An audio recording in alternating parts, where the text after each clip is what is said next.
Hey everybody, welcome back to the Preserves. On today's video, we're going to be showing you how to put together a current limiter. I've already built this, and so what we're going to do is deconstruct it and show you the parts that you'll need to build it and how to construct it so that you can see how to actually put everything together in the proper fashion and make sure that it is the proper working order.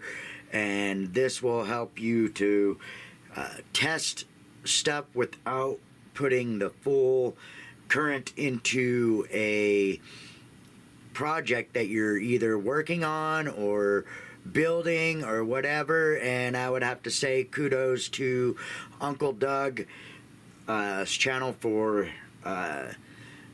his insight and on how to build one of these. So let me get the camera set up to where we need to be, and then I'll bring you back. Okay, so we're out on the bench again here, and the parts you're gonna need is, so you're gonna, whatever kind of plugs that you use. Me, I'm using one with the switch. If you can find one without the light on it, you're going to be better off, but it doesn't really matter. And this is a switchable outlet, and then I got a regular outlet, and then I went and purchased this that has the two different types of plugs that you can put inside of this. So, and then you're going to need yourself a clear, I got a 200 water, a clear bulb at 200 watts. You'll need a plug-in light bulb receptacle, and this is optional. This is just a digital AC voltmeter. And then you're going to need yourself a 3-prong 3-wire cord. We'll just put this aside for right now. And so let's get into how to wire this. So first you want to make sure that you got, and you're going to need a housing. So this housing that I got is actually just a junction box housing, and that's what I'm going with. They're about $8, and this was about $3. And then this plug I had on hand from another project, and then this was $11 for this. And then I just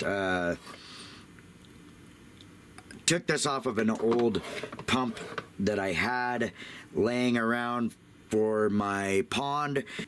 You want to cut this back so you have about 4 inches. Let me zoom you in for that. So you can see in there that I've got about 4 inches of cord cut from this. And so how you wire this up is you strip it back, and you throw your, automatically you throw your, let me get that back up in there. You throw your neutral up here on the top lug of your plug-in receptacle, and you bring your hot in and break the tab that goes in between these two tabs here, so that way you can make it switchable. And you put your hot here. Your ground wire goes to your bottom green lug of this, and then what you do is you take a jumper wire from your top lug and feed it to your other hot. So this is a neutral and this is a hot. So you take that jumper and run it from your switch to your plug. And then you take a jumper wire from your ground to here, and then jumper wire from your other power in, and you jumper it to your power in here, and you just leave this jumper attached so this plug works and this plug works with the switch.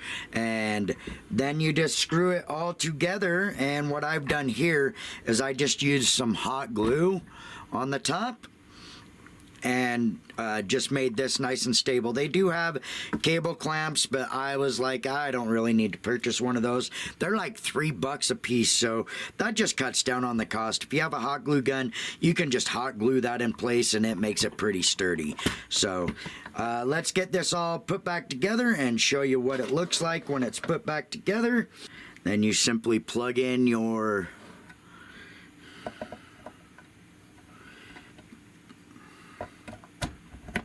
receptacle, plug in your voltmeter,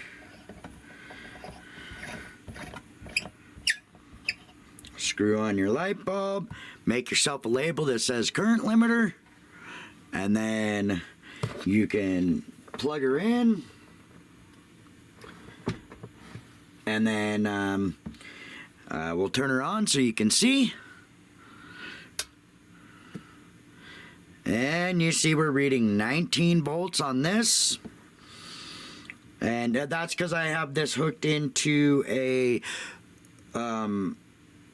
variac for various things. And you can switch the switch and turn this off.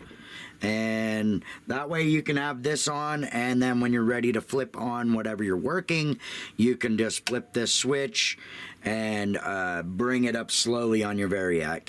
So and that's how you pretty much build a current limiter. It's super simple, super easy to do, and it takes all of about maybe 10 minutes to build one of these things with all the proper parts and whatnot. And then you have something that will limit your current when you are building like amplifiers or repairing stuff or whatever, and this just makes everything a lot safer. So I hope you enjoyed this video. It's just a short how to build a current limiter, and thanks for joining me, and peace, guys.